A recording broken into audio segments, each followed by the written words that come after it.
Well, good morning, everybody. It is Dave, and of course, the star of the show really is Bo.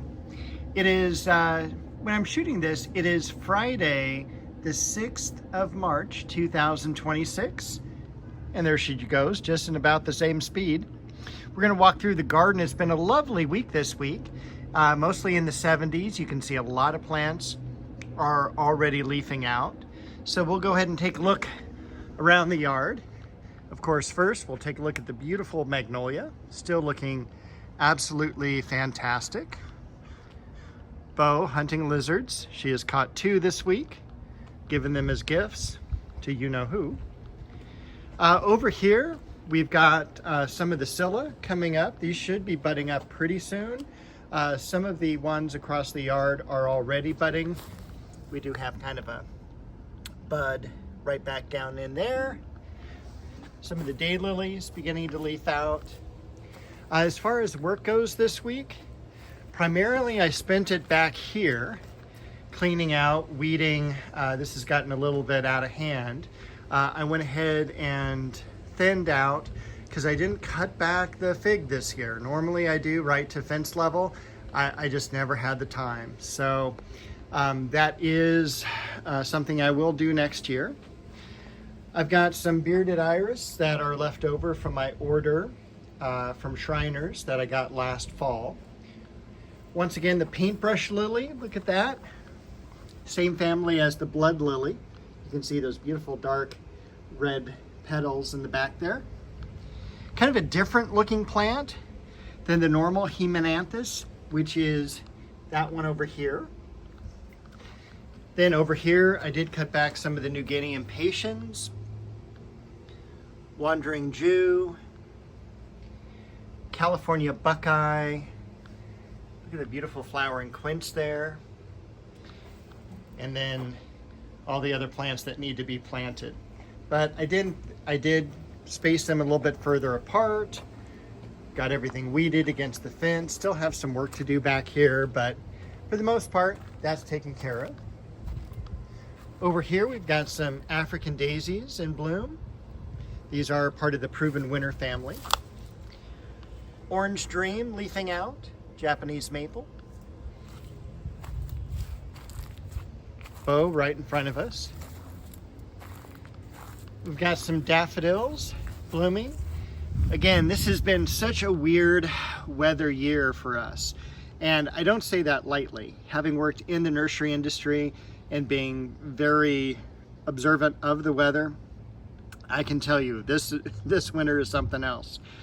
This is February Silver. We have some Oxalis down here.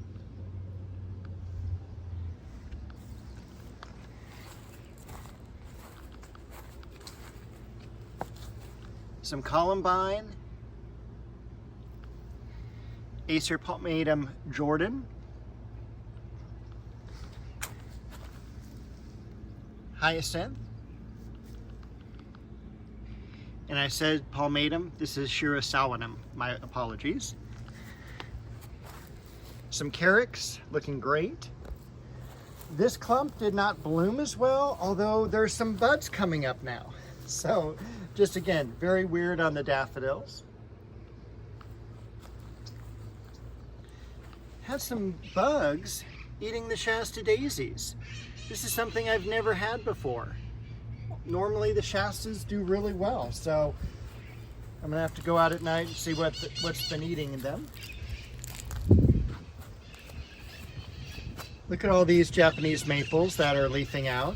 This one, you can kind of hear the parrots up above. This one here is called Kanishi, which is just a threadleaf maple. The one that is over here, this is Osakazuko. Let me try that again. Osakazuki. We've got Bo here trying to brush her head against them. This one here, that's Little Joe. And we'll take a look at one more. This beautiful one in the background. Look how lacy it is. This is Sensu. back planted Makawi Yetsubusa, penguin pine, and look at the amazing Clivia, or kaffir lily. But look how brilliant those flowers are. I mean, they're amazing. About 9 bloom stalks, and they're looking exceptionally well, as is Bo. Over here, I did plant one of the plants that I've been meaning to get to that was on the side of the house is this fern. Figured that would be a pretty shaded area, pretty cool area for it.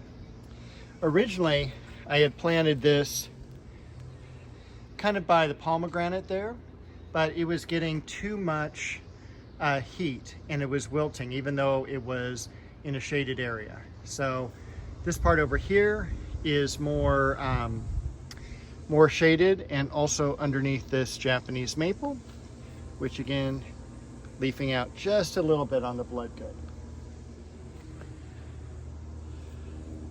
So let's head down over here.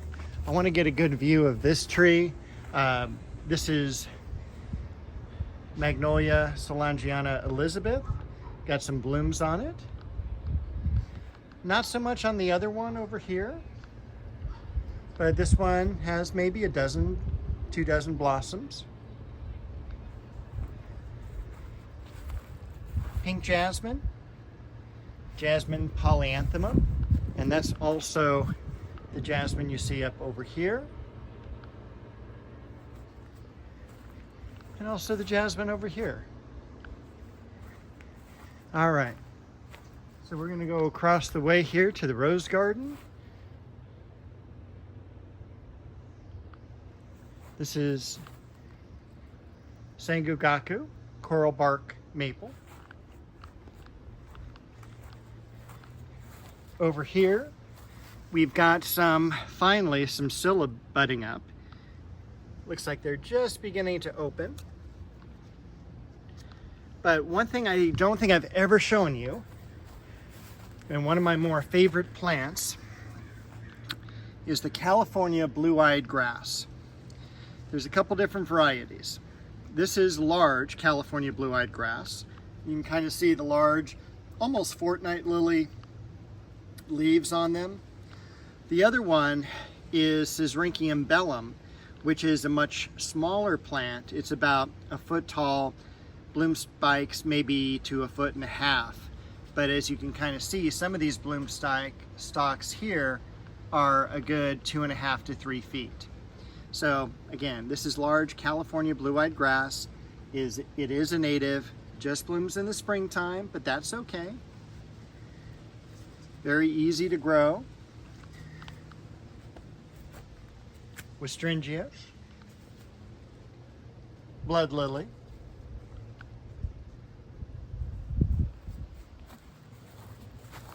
also over here, and I almost did a video mid-week because these finally began to open. Look at that beautiful double flower there.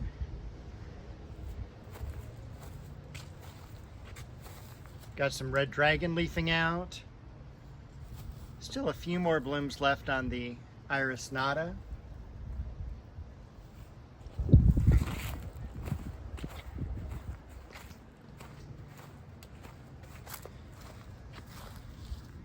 Begonia. Dwarf hemlock.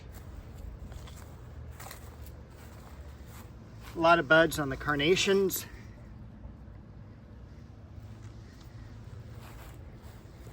Take a look at this again. This is March 6th. That is just such a stunning rose. This is called Perfect Moment. Let's go back here and see how our transplant job did. And it did perfect. We repurposed the metal wash tub, and the Leonotis was from the other part of the yard. Oh, by the way, that is Touch of Class, All-American Rose Selection winner for 1986. And since we're right here, let me see if I can get a little bit better shot of these. Crabapple blooms.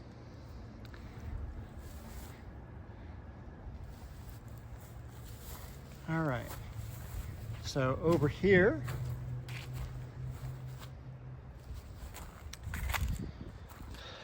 the triple grafted plum has not leafed out yet. However, the trunk has, and that's not necessarily a good thing. We don't really want the trunk per se, because that's not where the grafted fruit is. So that's a totally different variety of plum, but it does tend to be very, very hardy. I mean, that's why you want, or what you want is hardy rootstock. But I'm gonna pull those leaves out unless they are grafted onto an actual stem. All right, over here, Queen Elizabeth, a very relaxing bow. No leaves yet on the cherry tree, although the fence does look pretty good here. Look at all the blossoms on the apricot. This is Royal Apricot or Blenheim. Got some Iris nata below. Bay laurel. And the false heather that I cut back is looking pretty good. I didn't cut them back near as much as I did last year. Variegated oregano. And of course the flowering apricot, which flowered pretty early, and now I needed to leaf out. So I remember having this struggle last year as well, that it did leaf out on the late side. So I'm gonna do some hand watering now. It's been pretty warm here, pretty dry. So I will bid you all adieu, and I will see you next week with some new videos of the garden.